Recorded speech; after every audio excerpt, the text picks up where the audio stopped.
A linguagem cósmica. Capítulo V. A influência das obras de arte. Há sempre um sentimento oculto nas obras de arte legadas ao mundo, independentemente da arte com que foram executadas e das ideias por elas transmitidas. Na época em que visitei Berlim, vi ao redor do Palácio do Kaiser uma série de estátuas. Em toda parte havia uma obra de arte representando uma ideia de terror e de destruição. Logo que as vi pensei, não é de admirar que certas coisas tivessem acontecido, pois toda essa estatuária foi produzida antecipando o que iria acontecer. Uma obra de arte pode ser bela à vista, pode ter sido feita com grande esmero, mas o que representa é a mente do artista que a criou. O efeito que a obra causa não é uma sugestão exterior, é o que ela clama em altos brados, isto é a voz emitida pelo coração do artista. Em cada quadro, em cada estátua, em cada obra de arte, podemos constatar este fato: há uma voz oculta a dizer continuamente para que fim foi criada a obra de arte. Muitas vezes o artista não tem noção do que está criando e segue a própria imaginação. Pode até trabalhar em desfavor de sua obra de arte, criando um efeito que não desejou nem para si nem para a pessoa a quem se destina o trabalho. Fui visitar certa vez um templo. Não o achei belo.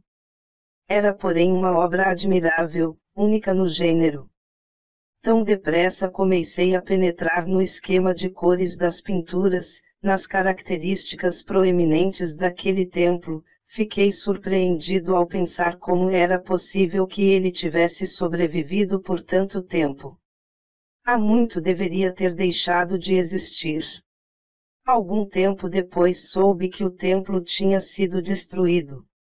Veio-me o seguinte pensamento: o construtor do templo estava tão absorvido com seu esquema que tinha olvidado a harmonia do espírito que deveria ter presidido o respectivo plano.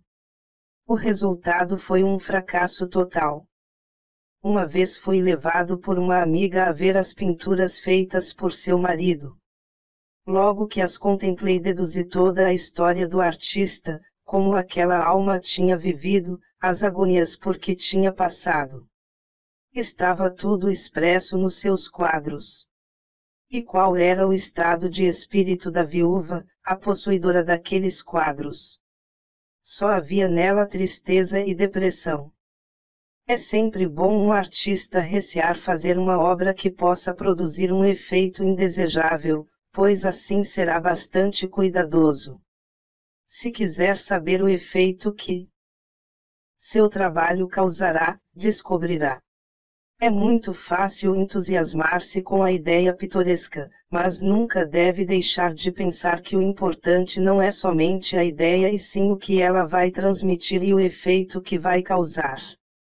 Será um efeito construtivo ou destrutivo.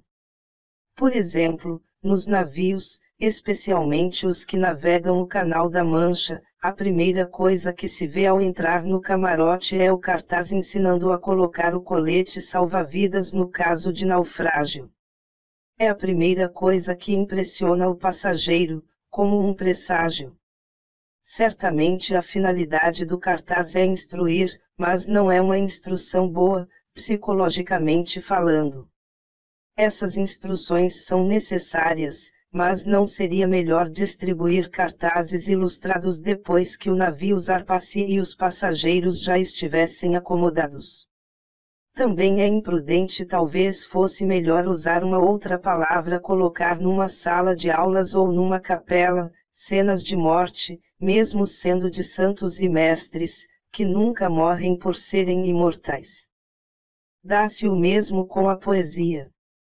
Há entre os reinos uma psicologia da poesia, ensinada ao poeta antes de lhe ser permitido fazer poesia. A poesia não deve exprimir apenas ritmo, o voo da mente e do pensamento. Fazer poesia significa construir alguma coisa, fazer algo de construtivo e também, por que não dizê-lo, fazer algo de destrutivo, pois a poesia, às vezes, tem efeito sobre a prosperidade ou o declínio dos grandes seres, em cuja honra é feita. Há uma ciência ligada à poesia.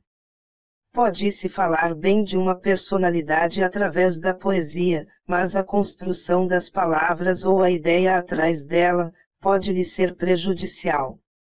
Pode não só ofender a pessoa para quem foi feita, como também pode seu efeito refletir-se sobre o poeta e destruí-lo para sempre, no caso de se tratar de um homenageado de personalidade forte. Pode-se argumentar, o drama e a tragédia não causam um mal. Há muitas coisas que nos ofendem, mas há muitas coisas que são ofensivas e interessantes. Além disso, há pessoas cujas mentes são mais atraídas para a tragédia do que para qualquer outra coisa.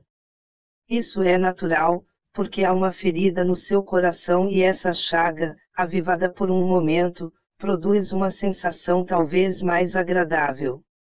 Chamemos essa sensação de dor, mas é uma dor agradável quando a ferida é tocada.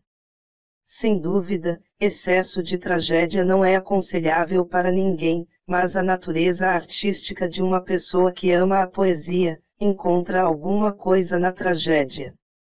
Seria realmente privar-se de um grande prazer não ler Shakespeare. Quando a poesia é feita para uma determinada pessoa, um rei, um soberano, ou quem quer que seja, produz o efeito adequado. A poesia de Shakespeare é universal e foi escrita para ser lida por todos. Entretanto, uma peça pode causar um efeito simples ou um efeito complicado. O que foi dito acima está de acordo com o ponto de vista psicológico, o que não quer dizer que é o ponto de vista de um sufi. Os sufis são apaixonados por poesia.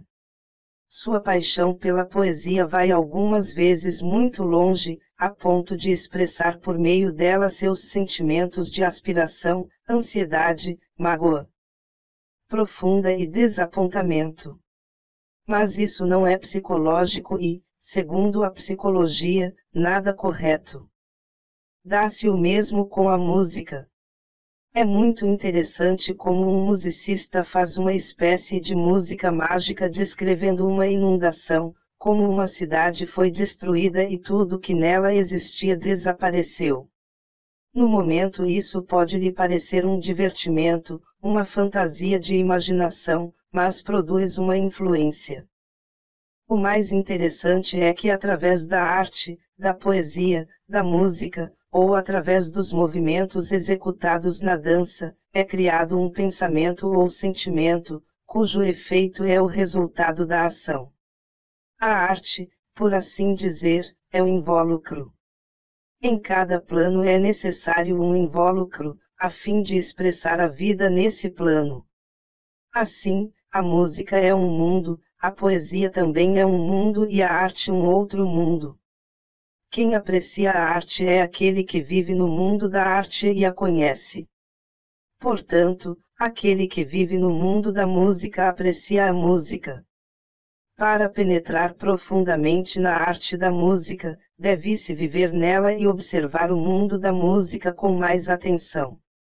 Em outras palavras, não basta ser musical e encher o coração e a alma de música, deve-se também desenvolver a faculdade da intuição, para poder ver com maior clareza. Como é maravilhoso notar que a arte boa ou má, em cada um de seus aspectos, é uma coisa viva, falante. Não admiramos somente o que vemos nos afrescos dos velhos palácios da Itália e na arte reproduzida na estatuária dos templos antigos. Essas obras de arte contam a história do passado. Falam do artista que as criou, do seu estágio de evolução, da sua motivação, da sua alma e do espírito daquele tempo. O que nos ensina que nossos pensamentos e sentimentos são inconscientemente gravados em todas as coisas que fazemos e usamos, seja um lugar, rocha, árvore, onde nos sentamos ou naquilo que preparamos.